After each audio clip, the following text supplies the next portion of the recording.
This piece of furniture called a desk, I'm actually hoping to make something that is useful in this classroom where some work will take place.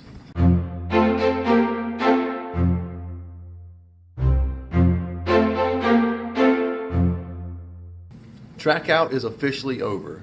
Kids have come back to school. We've already had about a fourth of a school day so far. Things are going smoothly. Everyone's transitioning well.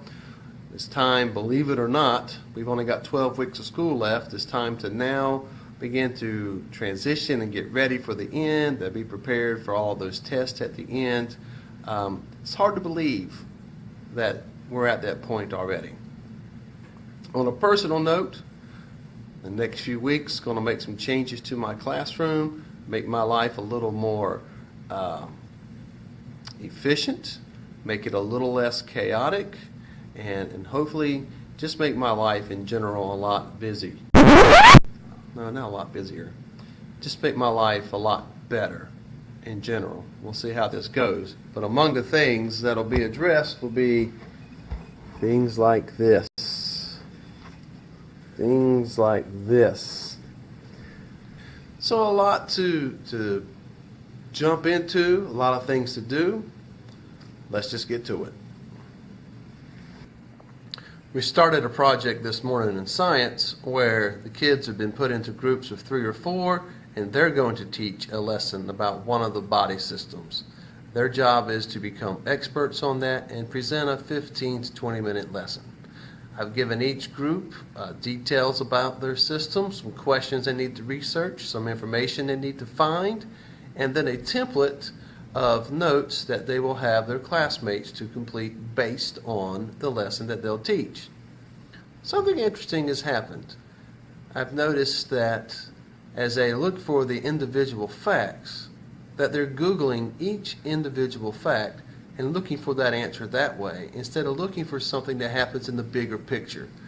I've given them access to books, both textbooks and other reference books, as well as references to websites where they can read entire articles about their particular system so that they can glean that information, so that they can learn that information.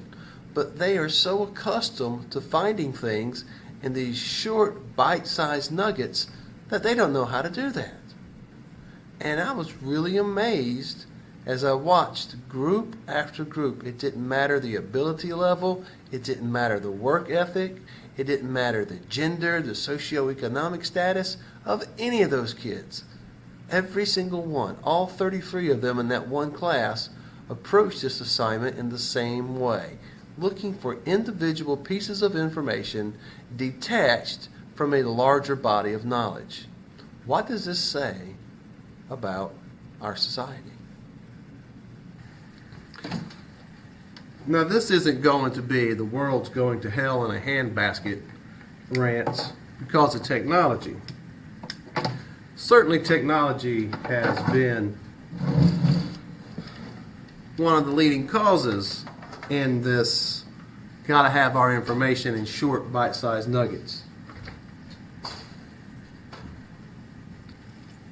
But what do we do about that? We can't just unplug the whole of society at this point. That would be impossible.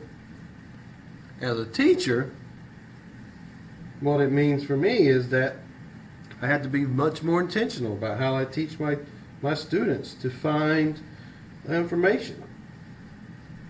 I have to emphasize the need to look for information in its context, because information only has meaning within a context.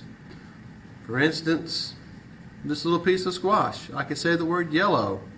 Depending upon the context, I could mean coward. I could mean the color of the sun. I could mean the color of this vegetable. Context determines everything. Whoa, okay. And that's a lesson for us as adults as well. We need to make sure that we have the context for everything that we're processing. We look at Facebook posts, we look at a tweet, and they're very short, There's no emotion. We're reading an email. There's no emotion. They might put emojis. They might put emoticons in there. But we still don't know the meaning because we don't have all the context.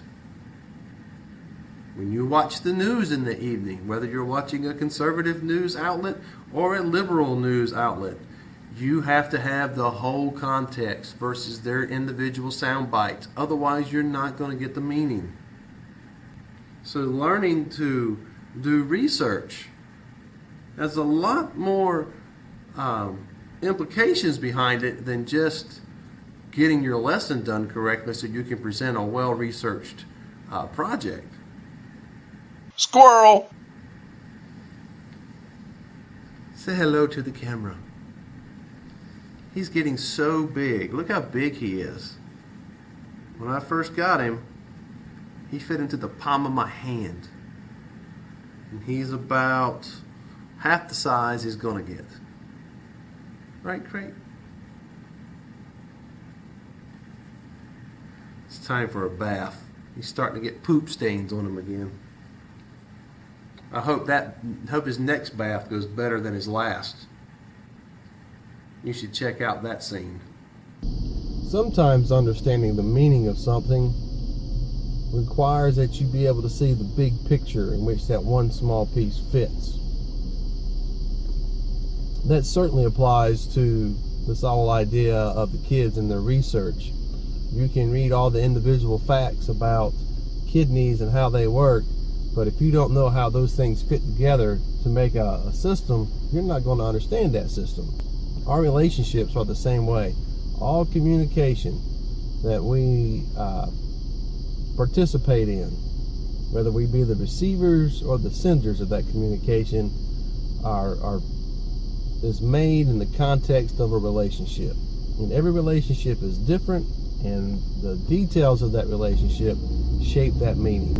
Stephen Covey, in his 7 Habits of Highly Effective Leaders, says that we should always seek to understand before we are understood. And if we can remember that in our relationships and get an understanding of that big picture so that we can understand those relationships, then we have certainly made great strides towards understanding. Not everybody can understand that big picture. They're just not wired that way. They are more into details. They're more into getting all the individual things done. And me personally, I'm a big picture person, and so I naturally think that that's a better way to go. But deep down, I know that that's not the case, because sometimes I get so caught up in the big picture that I miss all the details. And it's just as easy to miss the context that way as it is by not understanding the big picture. If I'm so caught up into just this big amorphous picture that maybe doesn't have any meaning, and I'm not paying attention to the actual communication coming across, then I'm going to miss something, and that's going to lead to some misunderstandings on somebody's part. The trick to being the ideal communicator is to be able to equally understand and grasp the big picture while attaining to? No, that's not the right word. Attending to. That's the right word. While attending to the individual details. I appreciate you tuning in. As always, please like, comment, share, and subscribe down below. And remember to give somebody a reason to hope and learn something new every day.